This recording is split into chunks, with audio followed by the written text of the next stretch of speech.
पीके की बात पीके के साथ।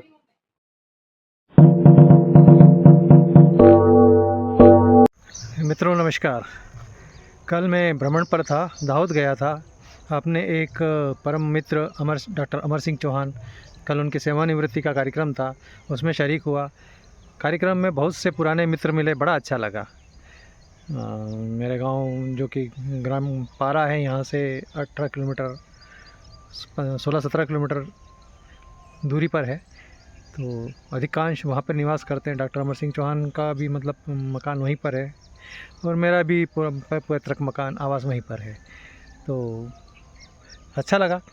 और आज जो देखें यहाँ पर तो फसलें काफ़ी अच्छी नज़र आ रही हैं, बहुत अच्छा मौसम भी है, पर बादल बहुत थे छाए हुए हैं। देखिए ये बहुत घने बादल हैं, और सिग्नल इसमें से आना संभव नहीं है। मैंने चेक किया है, एक स्टेशन चल रहा है, बाकी तो संभावना नहीं है कोई स्टेशन चले। तो इंतज़ार कर रहा हूँ मैं उसी स्टेशन को, आपको कोई अगर अच्छा कार्यक्रम आता तो सुनाऊँ। और भ्रमण पर लोग निकल रहे हैं, आ रहे हैं, जा रहे हैं, और मैं भी यहाँ पर अपने जो पॉइंट मैंने बना रखा है रिकॉर्डिंग के लिए, ये टाइप पॉइंट, ये पुराना टैंक का है, ये पाइपलाइन का, उसी की दीवार पर मैंने ट्रांजिस्टर रख दिया है और एफएम एंटेना भी सेट कर दिया है।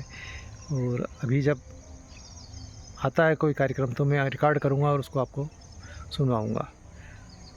अहमद अल रहावी के मारे जाने की पुष्टि की, और भारत ने कजाकिस्तान में 16वीं एशियाई निशानेबाजी चैंपियनशिप में पहली बार 50 स्वर्ण पदक जीतकर इतिहास रचा। पदक तालिका में भारत शीर्ष पर रहा। इसके साथ ही समाचार प्रभात का ये अंक समाप्त हुआ। नमस्कार।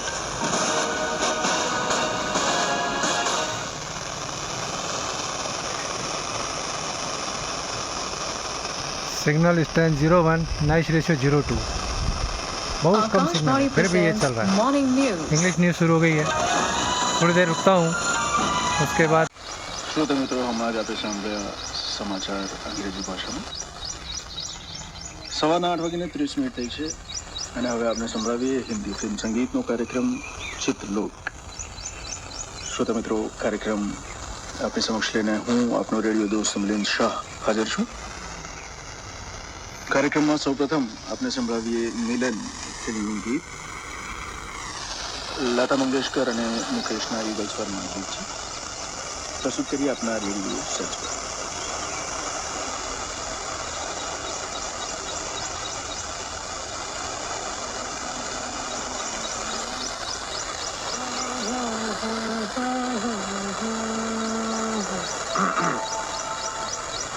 सावन का महीना पवन करे शोर। एक और सुनिए। Signal strength 02, noise ratio 02।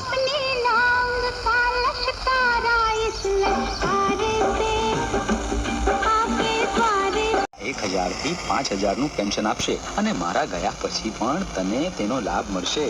ભવિષ્યની ચિંતાઓ છોડી દો। માનનીય વડાપ્રધાન શ્રી નરેન્દ્ર મોદીની પ્રેરણા અને માનનીય મુખ્યમંત્રી શ્રી ભૂપેન્દ્રભાઈ પટેલના નેતૃત્વમાં શરૂ થયું છે જન સુરક્ષા સંતૃપ્તિ અભિયાન।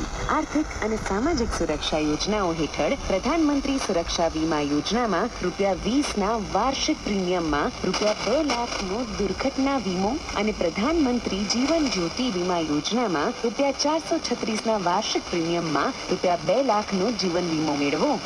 ગુજરાતની તમામ બેંકોના સામૂહિક પ્રયાસો દ્વારા 14610 ગ્રામ પંચાયતોને આવરી લઈને આર્થિક અને સામાજિક સુરક્ષા યોજનાઓમાં પાત્રતા ધરાવતા પ્રત્યેક લાભાર્થી સુધી પહોંચાડવાનું છે લક્ષ્ય। વધુ માહિતી માટે બેંક શાખા, બેંક મિત્ર, VCE નો સંપર્ક કરો।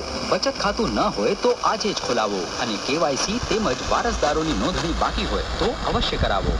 જન સુરક્ષા સંતૃપ્તિ અભિયાન, એક ખાતરી આર્થિક સુરક્ષાની। બદલો બદલો, આદત બદલો। મશીનમાં કપડાં નાખતા પહેલા ચેક નહોતા કર્યા શું? બદલો બદલો, આદત બદલો। હવે નજીકની બેંકમાં જઈ ફાટેલી જૂની નોટ બદલાવો। જો બેંક ના પાડે તો RBIની ઓમ્બુડ્સમેનને ફરિયાદ કરો। RBI કહે છે, જાણકાર બનો, સતર્ક રહો। સાંભળો છો? હવે ઢળતી ઉંમરમાં આપણું કોણ? ચિંતા ના કર, હવે અટલ પેન્શન યોજના છે જે દર મહિને ₹1000 થી 5000 નું પેન્શન આપશે અને મારા ગયા પછી પણ તને તેનો લાભ મળશે. ભવિષ્યની ચિંતાઓ છોડી દો. માનનીય વડાપ્રધાન શ્રી નરેન્દ્ર મોદીની પ્રેરણા અને માનનીય મુખ્યમંત્રી શ્રી ભૂપેન્દ્રભાઈ પટેલના નેતૃત્વમાં શરૂ થયું છે જન સુરક્ષા સંતૃપ્તિ અભિયાન. આર્થિક અને સામાજિક સુરક્ષા યોજનાઓ હેઠળ પ્રધાનમંત્રી સુરક્ષા વીમા યોજનામાં ₹20ના વાર્ષિક પ્રીમિયમમાં ₹2 લાખનો દુર્ઘટના વીમો અને પ્રધાનમંત્રી જીવન જ્યોતિ વીમા યોજનામાં ₹436ના વાર્ષિક પ્રીમિયમમાં ₹2 લાખનો જીવન વીમો મેળવો. ગુજરાતની તમામ બેંકોના સામૂહિક પ્રયાસો દ્વારા 14610 ગ્રામ પંચાયતોને આવરી લઈને આર્થિક અને સામાજિક સુરક્ષા યોજનાઓમાં પાત્રતા ધરાવતા પ્રત્યેક લાભાર્થી સુધી પહોંચાડવાનું છે લક્ષ્ય. વધુ માહિતી માટે બેંક શાખા, બેંક મિત્ર, VCE નો સંપર્ક કરો. બચત ખાતું ન હોય તો આજે જ ખોલાવો અને KYC તેમજ વારસદારોની નોંધણી બાકી હોય તો અવશ્ય કરાવો. જન સુરક્ષા સંતૃપ્તિ અભિયાન, એક ખાતરી આર્થિક સુરક્ષાની. 102.2 फ्रीक्वेंसी मेगाहर्ट्ज पर आकाशवाणीનું ગોધરા કેન્દ્ર છે. શ્રોતા મિત્રો, આપ સાંભળી રહ્યા છો હિન્દી ફિલ્મ સંગીતનો કાર્યક્રમ ચિત્રલોક, અને કાર્યક્રમમાં હવે પછીનું ગીત આપને સંભળાવીએ ગીત ફિલ્મમાંથી. લતા મંગેશકર, મોહમ્મદ રફીના ઈગલ સ્વરમાં આપને સંભળાવ્યા ગીત.